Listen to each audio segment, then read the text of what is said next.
Hello friends, welcome back to my channel sweet and spice. Evening snacks யாராவது வடை பஜ்ஜின்னு செஞ்சு கொடுத்தா நல்லா இருக்கும்னு தோணுது அவங்களுக்கு.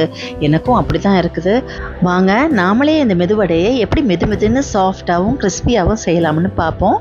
இது பிகினர்ஸ் கூட ரொம்ப ஈஸியாக செஞ்சிடலாம். இப்போ நம்ம இந்த ரெசிபிக்குள்ளே போவோம்.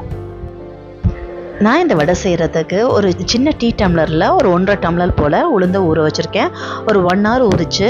இப்போ நான் அதை எடுத்து மிக்சியில் போட்டுக்கிறேன். நான் மிக்சியில் தான் இதை போட்டு அரைச்சி எடுக்க போகிறேன். இது எல்லாத்தையும் எடுத்து போட்டுக்கிறேன். நமக்கு இந்த தண்ணி கொஞ்சம் தேவைப்படும் லைட்டாக, அதனால் இந்த தண்ணியை கீழே ஊற்றாதீங்க. இப்போ இதோட நான் 2 பச்சை மிளகாயை நான் போட்டுக்கிறேன். ஏன்னா குழந்தைங்க சாப்பிட்டாங்க அப்படின்னு சொன்னால் பச்சை மிளகாய் வாயில் வந்துகிட்டே இருக்கும். இஞ்சியும் அதே மாதிரி டிஸ்டர்ப் பண்ணும். அதனால் பச்சை மிளகாயும் இஞ்சியையும் நான் போட்டு அரைச்சிக்கிறேன். இஞ்சி ஒரு இன்ச் அளவு நான் எடுத்துக்கிட்டேன். இப்போ நான் அதை அரைச்சி எடுத்துக்கிட்டேன். இப்போ நம்ம அரைச்ச மாவை நான் ஒரு பாத்திரத்தில் மாற்றிக்கிறேன்.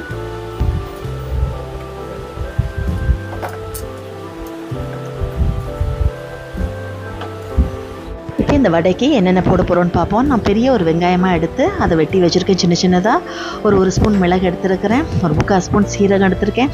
3 ஸ்பூன் அரிசிமா எடுத்துருக்கிறேன். தேவைக்கேற்ற அளவு உப்பு எடுத்துருக்கிறேன். கொஞ்சமாக கொத்தமல்லி, கருவேப்பிலை. இப்போ இது எல்லாத்தையுமே அதில் போட்டுக்குவோம். அரிசிமா ஒரு 3 ஸ்பூன் போட்டிங்கன்னா கொஞ்சம் கிறிஸ்பியாக இருக்கும். அதுக்காக நான் ஒரு 3 ஸ்பூன் போல் போட்டிருக்கிறேன். இப்போ எல்லாத்தையும் அதில் போட்டு நாம் மிக்ஸ் பண்ணணும். வெங்காயம் ஒரு பெரிய சைஸாக இருந்தனால ஒரு வெங்காயம் எடுத்துக்கிட்டேன். உங்கள்கிட்ட சின்னதாக இருந்துச்சுன்னா நீங்கள் 2 வெங்காயம் போல் போட்டுக்கோங்க. வெங்காயம் போட்டு கடி போட்டு சாப்பிடும்போது நல்ல டேஸ்ட்டாக இருக்கும்.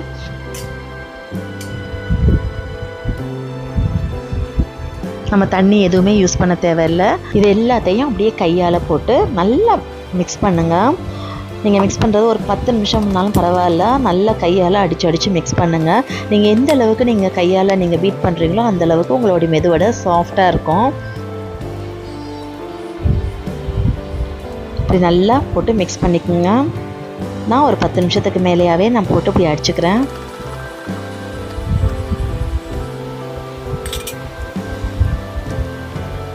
இப்படி அடிச்சுட்டே இருக்கும்போது உங்களுக்கே தோணும் மாவு எவ்வளோ சாஃப்டாக இருக்குன்னு.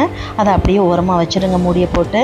இப்போ அதுக்கு நடுவில் நம்ம சட்னி அரைச்சிக்குவோம். அதுக்கு நான் தேங்காய், பச்சை மிளகாய், இஞ்சி, சின்ன வெங்காயம், உப்பு இதெல்லாம் போட்டு நான் ஒரு சம்பல் ஒன்று அரைச்சிக்கிறேன்.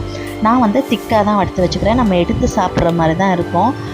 தண்ணியாக இல்லை என்னுடைய சம்பல். இந்த அளவில் தான் எடுக்க போகிறேன். நான் தண்ணி விட்டு அரைக்கலை. இப்போ நம்ம வடையை நம்ம சுட்டுக்குவோம். அதுக்கு நான் வடை சுடுறதுக்கு ஒரு சட்டி வச்சுக்கிறேன். அதுக்கு தேவையான அளவு எண்ணெயும் விட்டுக்கிறேன்.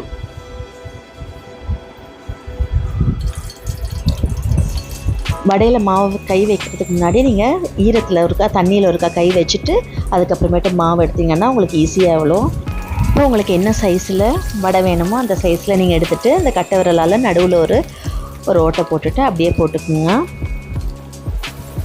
இப்போ அந்த சைடு வேகிற வரைக்கும் நம்ம கொஞ்சம் வெயிட் பண்ணுவோம். அது ஒரு ப்ரௌன் கலராக வரணும்.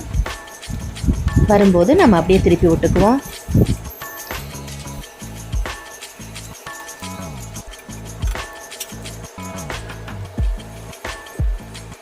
நார்மலாக எல்லாருக்குமே அந்த மெதுவடை ரொம்ப பிடிக்கும். குழந்தைங்களுக்கு கூட இந்த மெதுவடை ரொம்ப பிடிக்கும். ஏன்னா சாஃப்டாக இருக்கிறனால. இது இட்லி, பொங்கல், வடை அப்படி எல்லா காம்பினேஷனுக்கும் சூப்பராக இருக்கும். நம்ம ஈவினிங் ஸ்நாக்ஸ் செய்ய போகிறோம்னா டக்குன்னு இதை செஞ்சிடலாம், பிரச்சனையே இல்லை. அதே மாதிரி குழந்தைங்க சாப்பிடும்போது இது எந்த ஒரு டிஸ்டர்பன்ஸும் இருக்காது. பச்சை மிளகாய், இஞ்சி அதெல்லாம் டிஸ்டர்பன்ஸ் இருக்காது.